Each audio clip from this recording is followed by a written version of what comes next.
ก่อน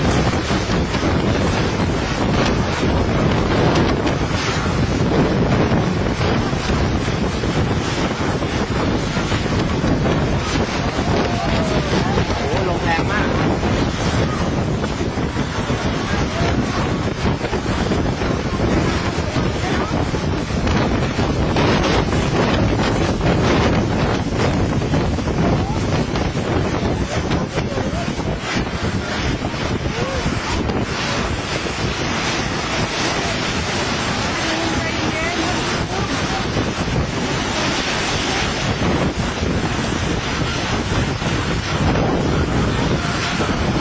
ลมแรงมาก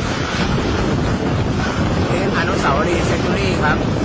ลมแรงมากครับลมแรงมากเหมือนพายุเข้าเลยครับโอ้ยไม่ไหวแล้ว